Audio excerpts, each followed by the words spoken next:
Today is a very exciting day because it's the second time that I get to ride the All-Mountain 11 with the Pinion and the belt drive system. And to make things even better, I received a big delivery from my sponsors with some upgrades. First ride out then on my new bike, the Haibike CF11 with the Pinion gearbox and the belt drive was absolutely mind-blowing. I'm firmly in the corner of gearbox and belt drive systems being the future, and I'm so excited to get back out on that bike today and have a session. But before we do that, I'm actually going to be making an already insane bike even better, because I recently took delivery of some upgrades from a few of my other sponsors. Down here we've got some Halo wheels, we've got Gusset Components, bars, grips, pedals, we've got some Schwalbe tyres to fit, and Shimano have sent me some Saint brakes, my absolute favourite braking system, to upgrade the Maguras that come on the CF11 standard. So we are going to get out for a shred session today, which I cannot wait for. But before we do that, we have quite a lot of workshopping to be getting on with. So with that being said, I'm going to take the bike out the steady rack and then we can begin the upgrade process.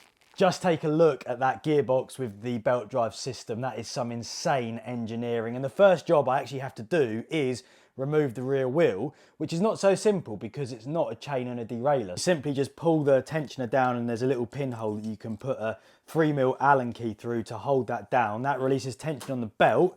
I then remove the little pulley on the rear. All that does is stop the belt if it was to jump off. At that point, the belt will just lift off the sprocket, and then you can take the rear wheel out the same as you would on any other bike. I'm now going to continue to remove the other parts from the bike, so then it's a blank canvas ready to actually start with the brakes. They're the first thing that I'm going to fit, and we've got the nightmare of routing a rear cable. My poor brand new bike has been absolutely pulled to pieces. The battery's out, the brakes are off, the wheels are out and coming apart, but it's now time to unbox the Shimano Saints. I absolutely love Shimano brakes. Not only do you get insane stopping power, but that is also combined with incredible feel through the lever, and also in the workshop they are very, very easy to bleed and to work with. Before we start fitting these to the bike, the first thing that I'm going to do is remove the pads from the caliper, because the last thing that we want is a contamination, and then it's time to run the brake lines through the frame. There we go, then the brake line is now run through the frame. It was actually super easy. I don't have any of the magnets or the kits that you need to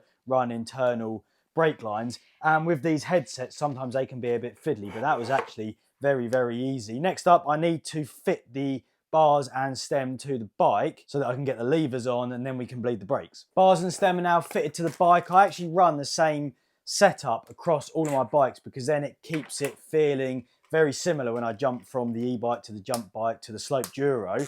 These are the Gusset S2 bars. I actually run them at 800 wide.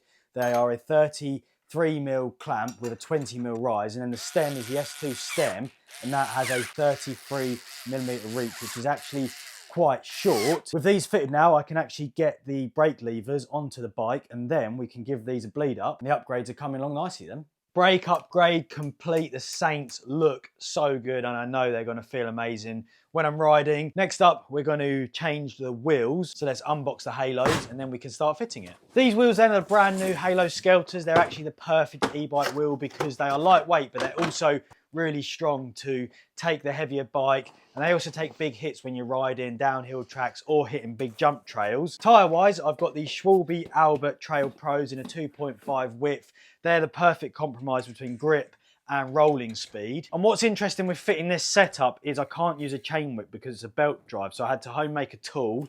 Then I could mount the belt drive sprocket, which looks so cool, onto the Halo Super Drive hub. 120 points of engagement. It sounds incredible. Just take a quick listen to this hub. That is absolutely incredible, and it's going to sound even better because I've got no chain slap for the noise of the hub to compete with. There we have it then, upgrades complete. I just finished things off by changing the seat and the pedals, and it's now time to leave the workshop, head to the bike park and give the CF11 a test with the new upgrades. We've now made our way to Twisted Oaks Bike Park. The first ever time that I rode the Pinion, I was so stoked with how it felt, which means today with the upgrades I'm even more excited to get out and have a ride. And we're actually going to start things off over there on a few of the jump lines.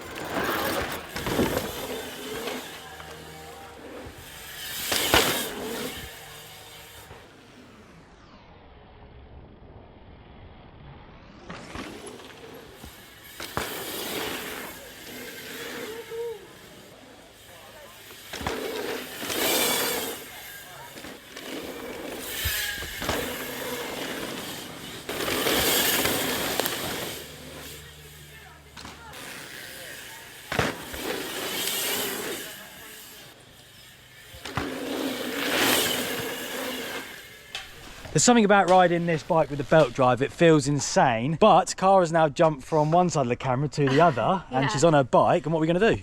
We're going to do a lap down, helter-skelter, and you're going to follow me. Wow, whippy! That was sick! These corners are fast. My wheel went over Cara's. Wow.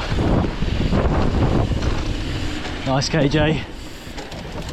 Full speed into the step up.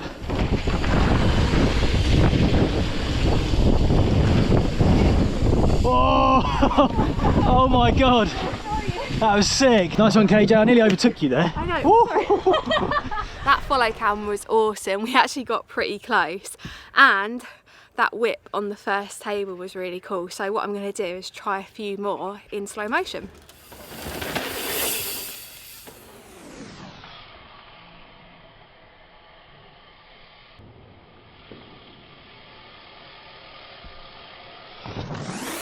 We've had a little warm up now on the trails, and we've come out to the mulch jumps because it's actually time now to see what the Pinion is like at doing tricks. I really want to do a backflip on this bike. So let's get up there, pedal in and give it a backy. I think this is going to be really good for backflips because all the weight is in the middle of the bike, so the back's quite light and it's quite short, which is perfect for doing backflips. Select my gear quickly, which I can do stationary because it's a gearbox. 9. Right, here we go, dropping in. First flip on the Pinion.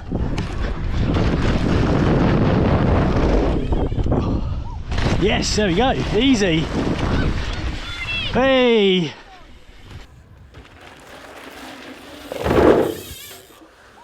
Yes, there we go, easy. Oh, that's so good. This bike flips absolutely incredible, and the landing's actually been remulched, so it's quite soft to land. We've now come over to the bigger one though, because I would really like to get a nice slow motion Superman. I'm not very good at this trick. It's something I need to work on. Maybe today's the day that we actually do a good one.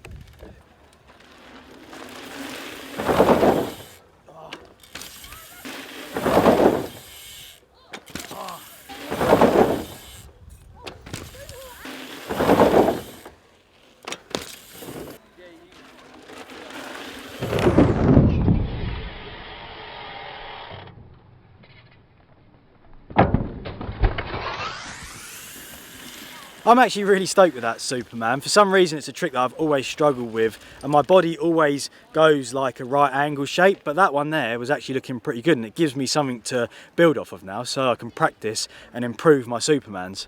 I'm quite stoked on doing tricks now, so we've come over to these kickers which I actually haven't hit for such a long time because I want to do the backflip from the mulch to the solid jump. That's a good thing at this park, you've got progressional steps. So let's get up there, drop in and see if we can land it.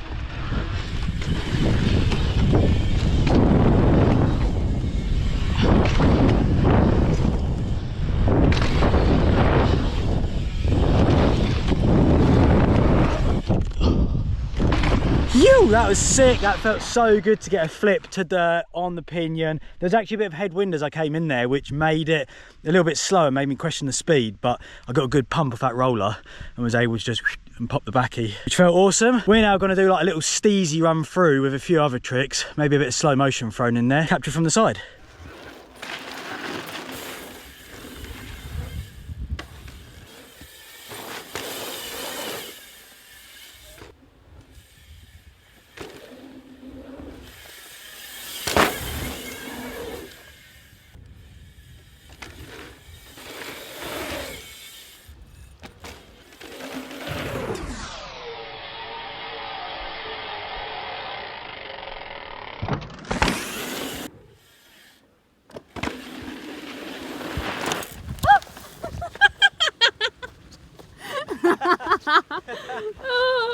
I remember when it was fire ride, my mate Cam.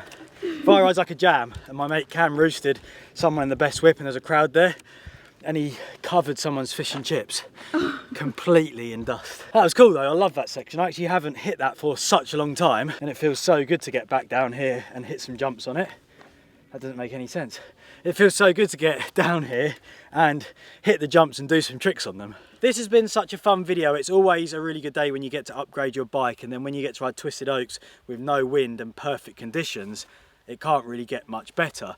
Let's talk about the upgrades then. When I rode this bike completely standard, it was already the best bike that I've ever ridden. You can check that previous video out because my reaction, I was just absolutely mind blown. This bike is the future with the gearbox and the belt drive. However, since I've done the upgrades, it now feels like the best bike I've ever ridden, but with my parts on it. So I'm feeling familiar with the grips, the bars, the pedals, the wheels. You notice that there's more engagements in the hub because we've got 120 points of engagement in the super drive. I think what we need to do next is go ride some downhill and some natural terrain. We ticked the freestyle and jump box today by doing some backflips and hitting all the epic jumps here at the bike park, but we're yet to try this on some downhill tracks. So maybe a Duffy bike park trip could be cool. Let us know in the comments what you want to see. I hope you guys enjoyed this one. If you did, please give us a thumbs up, leave your comments down below, and I will see you guys in the next one.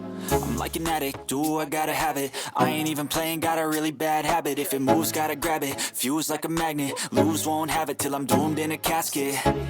I ain't playing, got a weird mind. If you work 8 hours, I'ma work 9. If the shoot tastes sour, you should taste mine. I'ma stay in power for a long time. Get up, nah, I ain't a